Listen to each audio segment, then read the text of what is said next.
I'm a swim in not just lies plural. I'm a swim in lying. Consenting to it. That's the deal. Part of the deal. That's right. And consenting. I've agreed to participate. I'm So I'm listening to both of you speak in different ways about how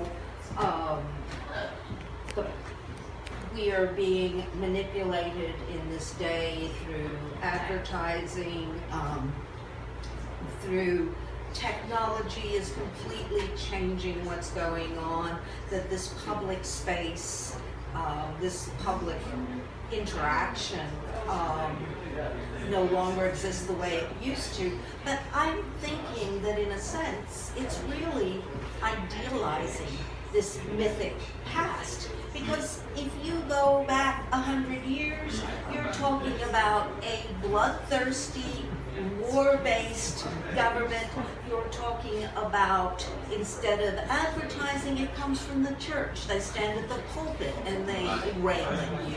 So, I mean, this is part of a continuum. And I kept getting the sense that you felt there was this place in the past where we were all, you know, honest with one another. And The 50s. no, you know, even involved in wars and Each age its own set of liars. you know, for forever. And we've had the church in austere kinds of, you know, different forms, pushing its particular ideologies and its idiocies upon us. So. No, I think that's wonderful and that's accurate. I think the difference is, or a difference. I think you know many differences. So people will argue about the analytics of detail about the contemporary time, but there's also a difference that we're told that we have achieved some progress, and I think that the whole notion is that so many of us are consumed by negotiating penicillin and phosphorus bombs, so to speak, which didn't exist before. There was also the idea of human connectivity. So when we had our expansion in America west and the genocide of the native inhabitants and so forth, there was it was all controlled by newspapers and people didn't know necessarily what was going on. Or today it's very visible and barbarity is desired as opposed to looked away from. Actually, it is sought after. We want to see it in movies, on the news screen, and so forth. So there is a shift in detail, but I think I don't disagree with you at all. Yeah, I think it's a good point to bring up. That's the question of like, what is a public consciousness? As if there were somebody to be offended by something, if they were, you know, digging potatoes or, you know, like, you know, maybe there's were a lot of people who weren't looking at the politics or something.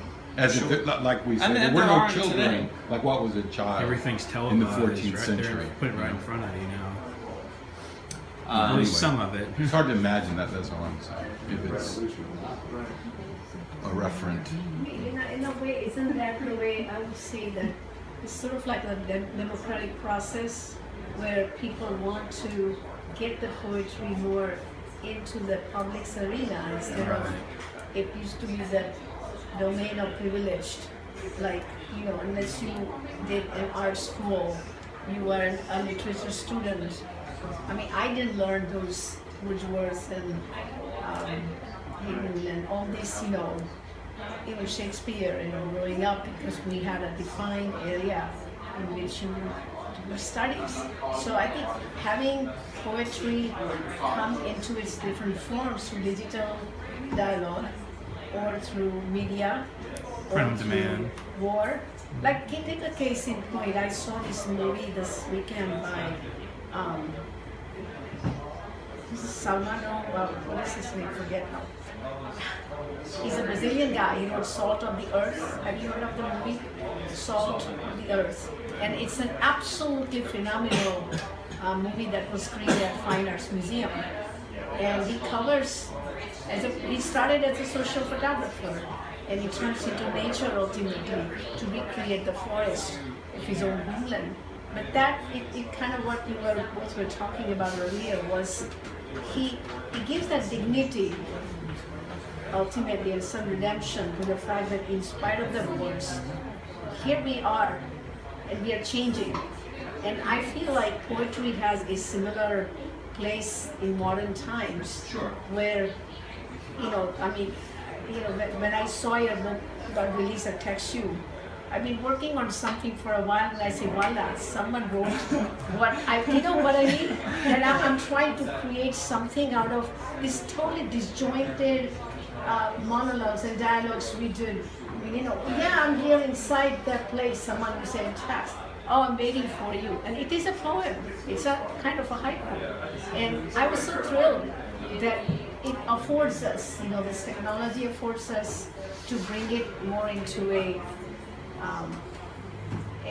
bring it to the commonplace people, and that's kind of, it's kind of in response to what you were saying earlier, that it's kind of thrilling to me, Can I get the difference between common space and his playground? Do you have a way to further that idea? I think Anise was talking about the playground of the mind, and you were bringing up the idea of a public space. Really. Yeah, I think a playground is perhaps a bit more private, right? I mean, because part of the playground is, as in children, you have imaginary friends, and It's a free for all, or a liberation versus public space. Play versus work, maybe. No, I mean, public space there is much more declaration of. You're referring to the beat poets, for example. Like you said that they found a public space, or Well, there was a public space around them that allowed for right. them Could you to- elaborate on that? Or? Well, I mean, if you think about it from Ginsberg and Dylan, they existed at the same time and they knew of each other, and there was a sense of Ginsberg communicated with Dylan's lyrics, and Ginsberg says as much in one of the documentaries, and it meant that there was this huge public space where these figures existed together, where right now this is not allowed to happen, and maybe you'd argue that there's a racial component to it now that wasn't there before, because if it is happening somewhere in America now, it is happening through hip-hop and rap as it is promoted and developed by black artists. And You're talking about forward thinkers, more or less. and it may be a resistance in an American culture to accept that that's where a cultural revolution takes place.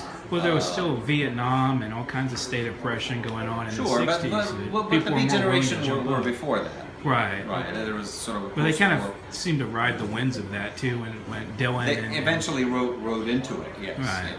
Harvey, you want to comment on that? No, we've lost a sense of what some people. I'm thinking of there's a sort of physicist turned activist, Vandana Shiva, who's written a number of very interesting books. One fabulous one is Earth Democracy. But one of the things that she points out is that we've sacrificed our notion of commons.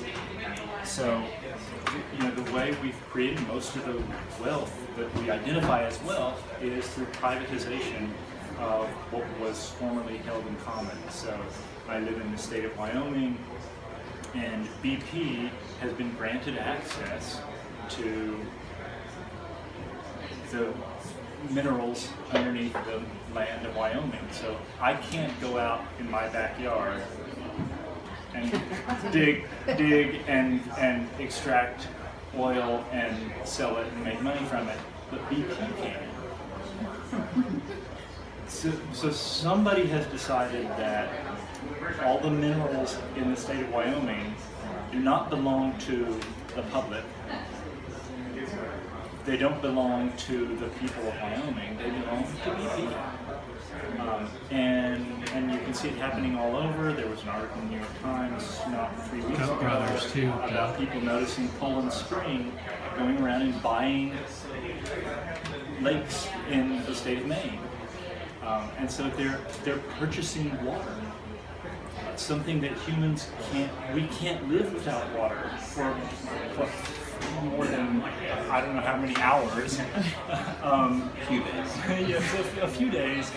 We can't live without water. Water, if anything, belongs to all of us. Water belongs to all of us, and yet companies have been granted the right to own, i.e., to exclude you and me from bodies of water. That water belongs to that company, and they can sell it to us. But you and I can't go drink from that water. It's happening with seeds. If your corn, if the neighbor's seeds that they bought from Monsanto, if that all wafts over and modifies your seeds, you can't use your seeds anymore. You have to buy from Monsanto. So we've privatized things, which means simply that we've excluded one another from it. So the notion that there is that which belongs to us all. It does not belong to you, and it does not belong to me, and it cannot belong to you and me. It's disappearing. The notion of privatization. Yeah, sure. I think it is. No, I think poetry just follows the same set of rules, and then it's almost imposed on poetry. That poetry becomes a privatized issue, which goes back to your point.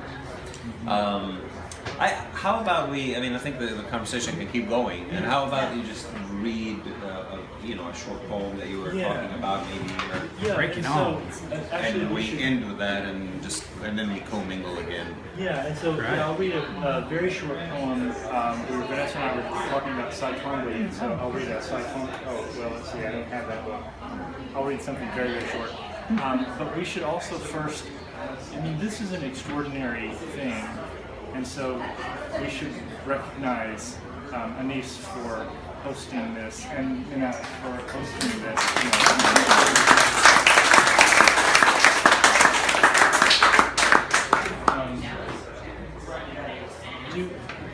Where did the copy? There was a copy of Incident Light someplace. It was privatized. He no longer has a part in it.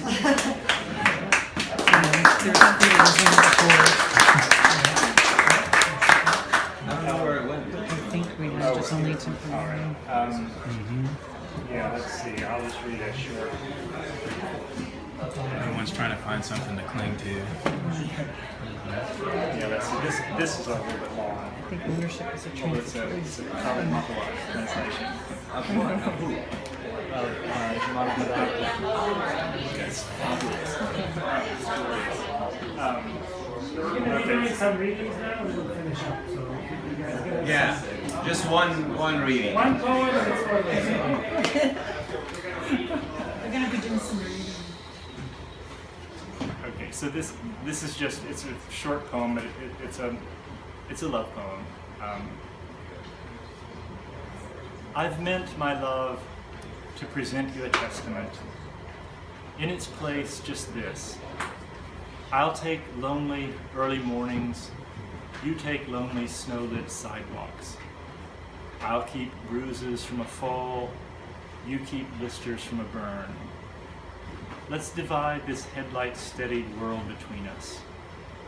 Your lean on lightning leaves wind-whipped whiteouts to me. Your possessing all patience leaves me to persist in sending out ships in search of courage to claim. I'll take the slim stream that must have as its source a spring, because even in the parched and parching months, it flows cold as snowmelt.